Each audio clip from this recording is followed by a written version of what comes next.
السلام علیکم۔ آج کی کہانی ایک نانی اور نواسے کی ایک سبق جس نے زندگی بدل دی۔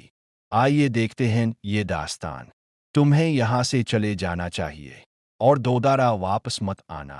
یہ الفاظ اس کے لیے سب کچھ بدل دینے والے تھے۔ نہ کوئی چیخ، نہ آنسو، صرف دروازے کی آواز، اور اس کا دل ٹوٹ گیا۔ نانا نے بے یقینی سے کہا، تم کیا کر رہی ہو؟ وہ تمہارا نواسا ہے۔ مگر نانی خاموش رہے اور اندر چلی گئی۔ وہ حیران اور پریشان گھر سے نکل گیا۔ اس کے پاس نہ پیسے تھے، نہ فون، نہ چابیاں، بس وہ خود۔ اس نے پہلے دوست سے کہا، کیا میں تمہارے ساتھ رہ سکتا ہوں؟ دوست نے انکار کر دیا اور معذرت کر لی۔ دوسرے دوست نے پوچھا، کیا خرچ اٹھا سکتے ہو؟ اس کے انکار پر دوست بھی پیچھے ہٹ گیا۔ وہ اپنی گرل فرینڈ کے پاس گیا، امید تھی کہ وہ مدد کرے گی، مگر اس کے والدین نے اسے روک دیا اور وہ بھی معذرت کر بیٹھی۔ وہ پارک کی ایک بینچ پر بیٹھا آسمان کو تکنے لگا، سوچتا رہا کیا واقعی سب نے چھوڑ دیا؟ جب وہ مایوس ہو چکا تھا، نانا کی گاڑی آ کر رکی۔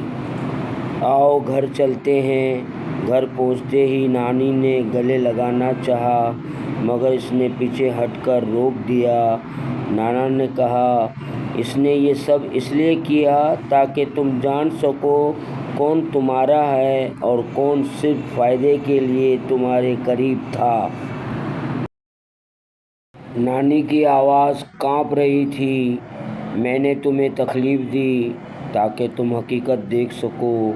میں تم سے بہت محبت کرتی ہوں۔ وہ بچوں کی طرح نانی سے لپٹ گیا۔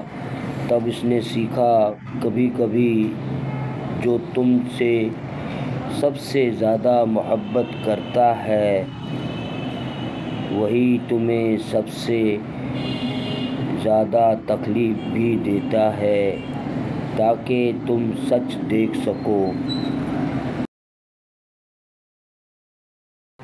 اگر آپ نے ابھی تک ہمارا چینل لب لباب سبسکرائب نہیں کیا تو برائے کرم ابھی کر دیں اور ساتھ ہی گھنٹی کا بٹن بھی دبائیں تاکہ ہر نئی ویڈیو بروقت اطلاع آپ تک پہنچتی رہے۔